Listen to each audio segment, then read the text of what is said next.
ओम नमः शिवाय। श्रावण मास महात्म्य 9वां अध्याय। ईश्वर बोले, हे सनत कुमार, इसके बाद अब मैं शुक्रवार व्रत का आख्यान कहूँगा, जिसे सुनकर मनुष्य संपूर्ण आपदा से मुक्त हो जाता है। लोग इससे संबंधित एक प्राचीन इतिहास का वर्णन करते हैं। पांड्य वंश में उत्पन्न एक सुशील नामक राजा था। अत्यधिक प्रयत्न करने पर भी उसे पुत्र प्राप्ति नहीं हो सकी। उसकी सर्वगुण संपन्न सुकेशी नामक भार्या थी। जब उसे संतान न हुई तब वह बड़ी चिंता में पड़ गई। तब स्त्री स्वभाव के कारण अति साहस युक्त मन वाली उसने मासिक धर्म के समय प्रत्येक महीने में वस्त्र के टुकड़ों को अपने उदर पर बांधकर उदर को बड़ा बना लिया और अपनी प्रसूति का अनुकरण करने वाली किसी अन्य गर्भिणी स्त्री को ढूंढने लगी। भावी देव योग से उसके पुरोहित की पत्नी गर्भिणी थी। तब कपट करने वाली राजा की पत्नी ने किसी प्रसव कराने वाली को इस कार्य में लगा दिया और उसे एकांत में बहुत धन देकर वह रानी चली गई। उसके बाद रानी को गर्भिणी जानकर राजा ने उसका पुंसवन और अनवलोभन संस्कार किया। 8वां महीना होने पर सीमंतोनयन संस्कार के समय राजा अत्यंत हर्षित हुए। इसके बाद उस पुरोहित पत्नी का प्रसव काल सुनकर वह रानी भी उसी के समान सभी प्रसव संबंधी चेष्टाएं करने लगी। पुरोहित की पत्नी जो कि पहली बार गर्भवती थी, अतः प्रसूति कार्य के प्रति वह अनभिज्ञ थी और केवल प्रसव कराने वाली दाई के कहने में स्थित थी। तब उस दाई ने पुरोहित पत्नी के साथ छल करते हुए उसके नेत्रों पर पट्टी बांध दी और प्रसव के समय उसके पैदा हुए पुत्र को किसी के हाथ से रानी के पास पहुंचा दिया। इस बात को कोई भी नहीं जान सका। उसके बाद रानी ने उस पुत्र को लेकर यह घोषित कर दिया कि मुझे पुत्र रत्न की प्राप्ति हुई है। इन सब के बाद दाई ने पुरोहित की पत्नी की आंखों की पट्टी खोल दी। दाई अपने साथ एक मांस का पिंड लाई थी, उसने उसे वही दिखा दिया। फिर उसके सामने आश्चर्य तथा दुख प्रकट करने लगी कि यह कैसा अनिष्ट हो गया और कहने लगी कि अपने पुरोहित पति से इसकी शांति जरूर करवा लेना। कहने लगी कि संतान नहीं हुई कोई बात नहीं, पर तुम जीवित हो यह अच्छी बात है। इस पर पुरोहित पत्नी को अपने प्रसव के स्पर्श चिंतन से बहुत संदेह हुआ। ईश्वर बोले, राजा ने पुत्र जन्म का समाचार सुन जातक कर्म संस्कार करवाया और ब्राह्मणों को हाथी घोड़े तथा रथ आदि प्रदान किए। राजा ने कारागार में पड़े सभी कैदियों को प्रसन्नतापूर्वक मुक्त करा दिया। उसके बाद राजा ने सूतक के अंत में नाम कर्म तथा अन्य सभी संस्कार किए। उन्होंने पुत्र का नाम प्रियव्रत रखा।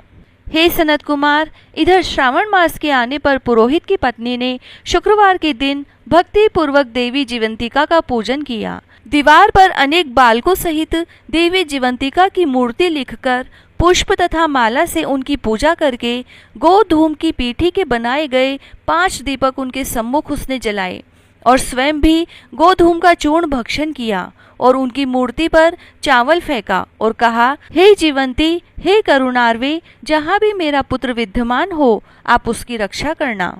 यह प्रार्थना करके उसने कथा सुनकर यथाविधि नमस्कार किया।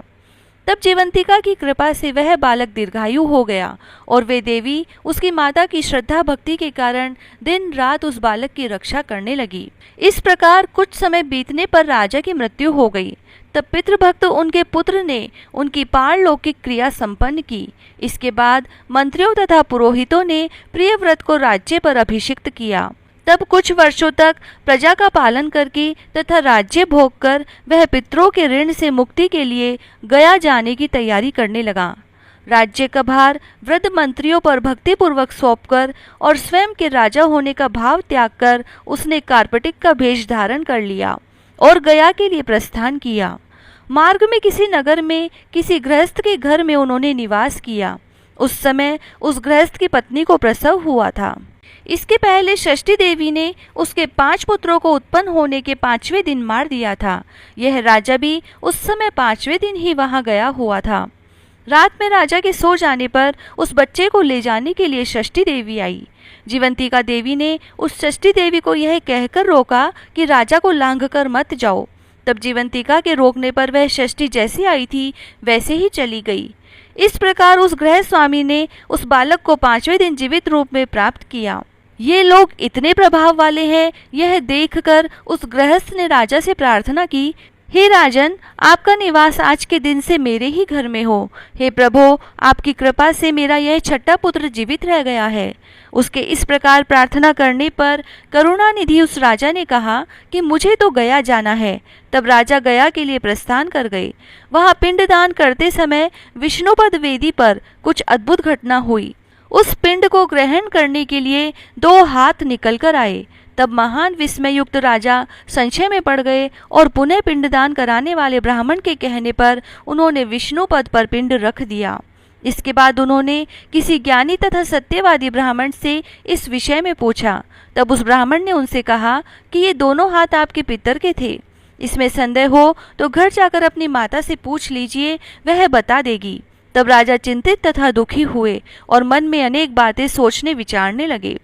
वे यात्रा करके पुनः वहां गए जहां वह बालक जीवित हुआ था।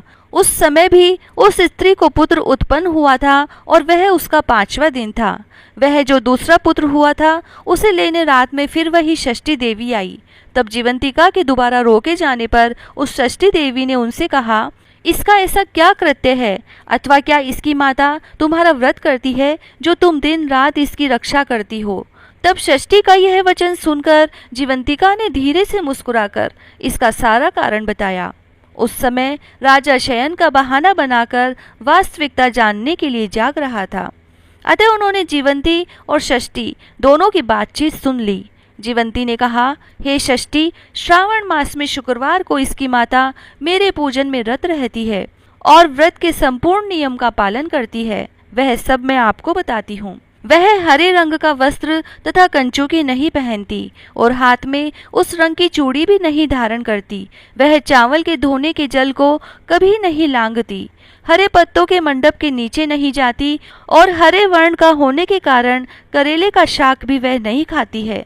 यह सब वह मेरी प्रसन्नता के लिए करती है, अतः मैं उसके पुत्र को किसी को मारने नहीं दूंगी। यह सब सुनकर राजा प्रियव्रत अपने नगर को चले गए। उनके देश के सभी नागरिक स्वागत के लिए आए। तब राजा ने अपनी माता से पूछा, हे मात, क्या तुम जीवंतिका देवी का व्रत करती हो? इस पर उसने कहा कि मैं तो इस व्रत को जानती भी नहीं हूँ। उसके बाद राजा ने गया यात्रा का समुचित फल प्राप्त करने के लिए ब्राह्मणों तथा सुवासिनी स्त्रियों को भोजन कराने की इच्छा से उन्हें निमंत्रित किया और व्रत की परीक्षा के लिए सुवासिनियों को वस्त्र, कंचुकी तथा कंकण भेजकर कहलाया कि आप सभी को भोजन के लिए राजभवन में आना है। तब पुरोहित की पत्नी ने दूत से कहा कि मैं हरे रंग की कोई भी वस्तु कभी ग्रहण नहीं करती हूँ। राजा के पास आकर दूत ने उसके द्वारा कही गई बात राजा को बता दी। तब राजा ने उसके लिए सभी रक्त वर्ण के शुभ परिधान भेजे। वह सब धारण करके वह पुरोहित पत्नी भी राजभवन में आई। राजभवन के पूर्वी द्वार पर चावलों के धोने का जल पड़ा देखकर और वहां हरे रंग का मंडप देखकर वह दूसरे द्वार से गई। तब राजा ने पुरोहित की पत्नी को प्रणाम करके इस नियम का संपूर्ण कारण पूछा। इस पर उसने इसका कारण शुक्रवार का व्रत बताया। उस प्रिय व्रत को देखकर उसके दोनों स्तनों में से बहुत दूध निकलने लगा। दोनों वक्षस्थलों ने उस राजा को दूध की धाराओं से पूर्ण रूप से सिंचित कर दिया। तब गया में विष्णुपति पर निकले दोनों हाथों जीवंतिका तथा षष्ठी दोनों देवियों के वार्तालाप तथा पुरोहित पत्नी के स्तनों से दूध निकलने के द्वारा राजा को विश्वास हो गया कि मैं इसी का पुत्र हूँ। उसके बाद पालन पोषण करने वाली माता के पास जाकर विनम्रता पूर्वक उन्होंने कहा, हे मात, डरो मत, मेरे जन्म का वृत्तांत सत्य सत्य बता दो। यह सुनकर सुंदर केशों वाली रानी ने सब कुछ सच सच बता दिया। तब प्रसन्न होकर उन्होंने जन्म देने वाले अपने माता पिता को नमस्कार किया और संपत्ति से वृद्धि को प्राप्त कराया। वे दोनों भी परम आनंदित हुए। एक दिन राजा प्रियव्रत ने रात में देवी जीवंती से प्रार्थना की, हे जीवंती, मेरे पिता तो ये हैं, तो फिर गया में वे दोनों हाथ कैसे निकल आए थे? तब देवी ने स्वप्न में आकर संशय का नाश करने वाला वाक्य कहा, हे प्रियव्रत, मैंने तुम्हें विश्वास दिलाने के लिए ही यह माया की थी, इसमें संदेह नहीं है। हे सनत कुमार, यह सब मैंने आपको बता दिया। श्रावण मास में शुक्रवार के दिन इस व्रत का अनुष्ठान करके मनुष्य सभी मनोरथों को प्राप्त कर लेता है। इस प्रकार श्री स्कंद पुराण के अंतर्गत ईश्वर सनत कुमार संवाद में श्रावण मास महात्म्य में शुक्रवार जीवंती का व्रत कथन नामक 9वां अध्याय पूर्ण हुआ। जय श्री राधे।